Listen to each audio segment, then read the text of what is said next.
Even those with what would be considered to be good jobs were unable to afford to buy both their prescription drugs and their groceries.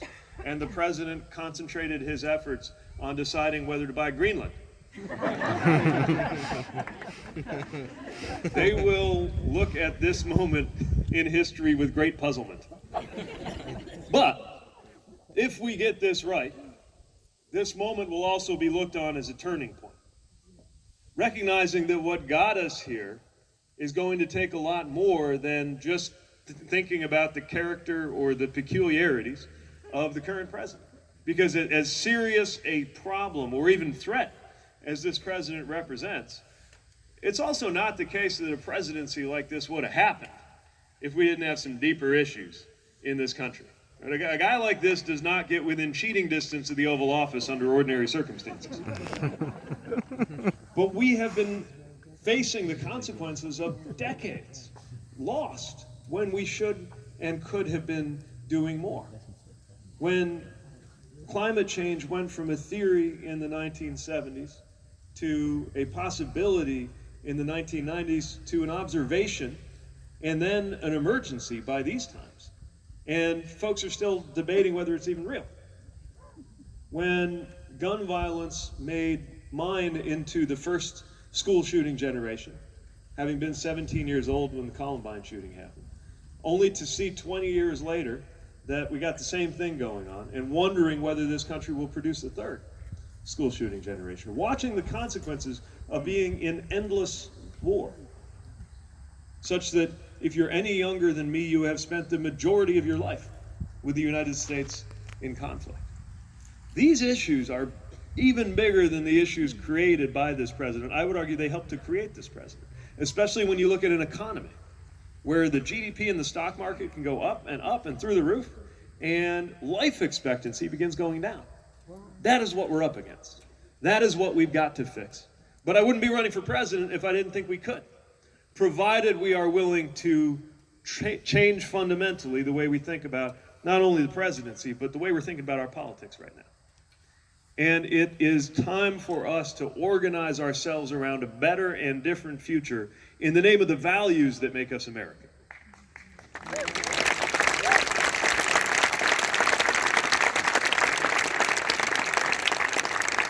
That's what I want the historians to be studying when they come to 2020, is how American values brought us together and made it possible for us to have better solutions. We just had to break the spell that had people thinking that values belong to one political party. Because I'm not talking about conservative values, I'm talking about American values. And the fact that they have progressive implications if you take them seriously in our time.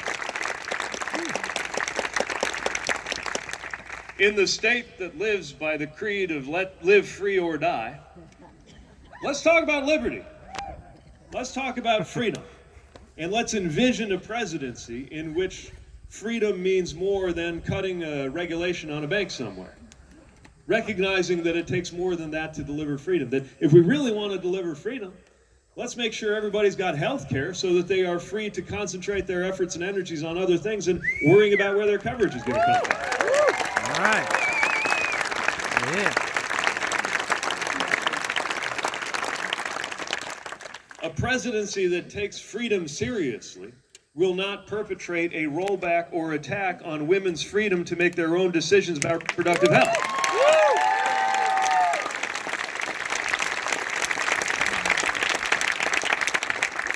I will be a president who recognizes that freedom in this country, among other things, comes by way of education, which is why we need a Secretary of Education who believes in public education. Solid. These are values that could unite the American people around a way forward. Same thing with patriotism, our love of our country, and the symbol of its flag is supposed to be something to bring us together, not something to beat somebody else over the head with. The flag that was attached to my shoulder when I stepped off the aircraft that carried me into Afghanistan was not a Republican flag, it was an American flag. Yeah. And its meaning, among other things, was that we are not only entitled but obliged to speak up when our leaders do something wrong, and when we do, can expect better than to have our loyalty to the republic for which it stands questioned, let alone be told to go back to where we came from.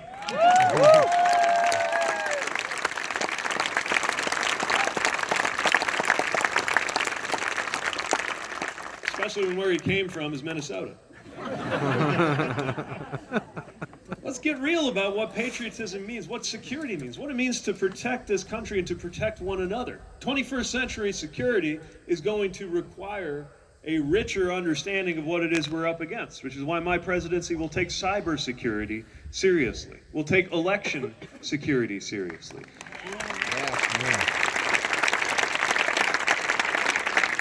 You'll take white nationalist violence seriously and muster a fight to prevent it from endangering any more American lives.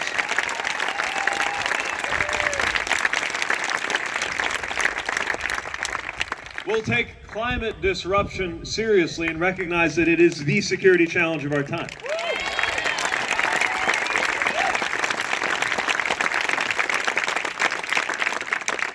And as president, I will recognize that we cannot achieve that sort of security using a 17th century security strategy like putting up a wall on the southern coast. It's going to take something different. It's going to take leadership. It's going to take an America that is actually embodying the commitment to human rights and democracy that is the very stuff of American prestige and power around the world, in addition to our military resources. It's an America that understands how to prevent and disentangle from endless conflict. I was under the impression I was one of the very last troops turning out the lights when I left Afghanistan years ago. We are still there. It is time not only for the president to recognize the importance of peace, but for Congress to step up and assert its war powers. And when I'm president, we will expect that there be a 3-year sunset in any authorization for the use of military force.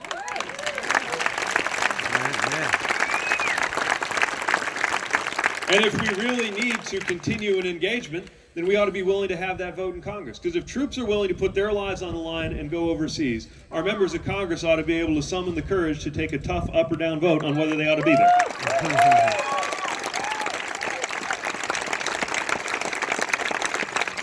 And one more thing about security. If we're serious about security, then that means delivering gun safety and not allowing the Second Amendment to be twisted into something that requires that we just look the other way when we lose tens of thousands of Americans every year to gun violence.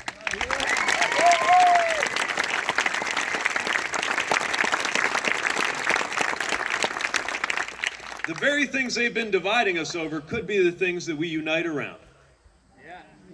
Freedom, patriotism. Also, God does not belong to a political party.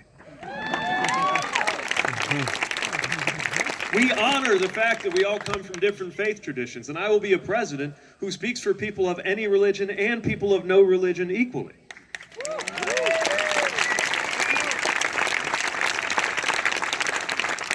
I will also point to the areas where religious values and non-religious moral traditions tell us that we ought to concentrate our efforts on supporting the marginalized, that salvation has something to do with whether you support the hungry and the prisoner and the poor, whether you welcome the stranger, that this is what we are counseled to do, not only by my faith tradition, but by everyone that I've ever seen. That we are counseled to seek leaders with the hearts of servants who walk in humility and decency. And in that context, now is a time to assert once and for all that Christian faith, nor any faith, require you to be a Republican. We have a choice, and it is time to exercise that choice.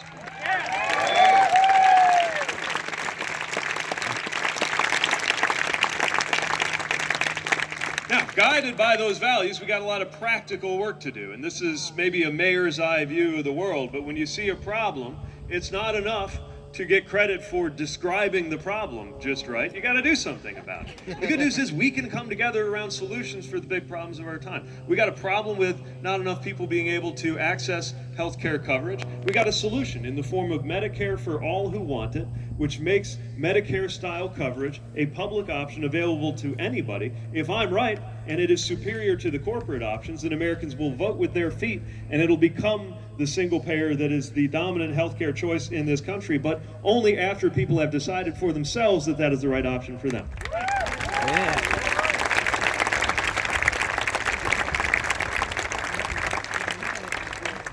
We've got a problem of racial inequality and systemic racism in this country that did not come about by accident and will not be reversed just by a set of policies that swaps out racism for neutrality. We're going to have to be intentional about the solutions, and we can and we will. That's what my Douglas plan is about.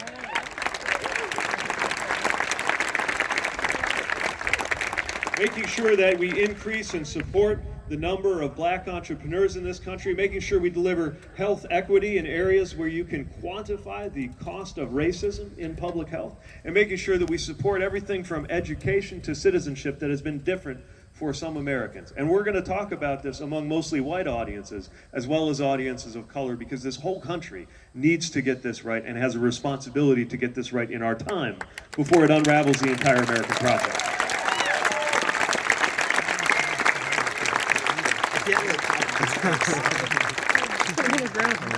For every problem we face, we can do something about it, and that's why we are concretely addressing the problem of healthcare and economic growth in our rural areas. You know, when I was born, life expectancy in a rural area and in a city was the same. Now, the gap is the biggest that it's been in half a century. Where you live should not dictate how long you live. You should be able to get health care wherever you are, and we can do something about that. We can do something about the closure of hospitals and the loss of providers of healthcare in rural areas. It's why I'm proposing that we make sure that we support with funding and with the right kind of reimbursement rates and public service benefits those who choose to be providers in those underserved areas, because we need more.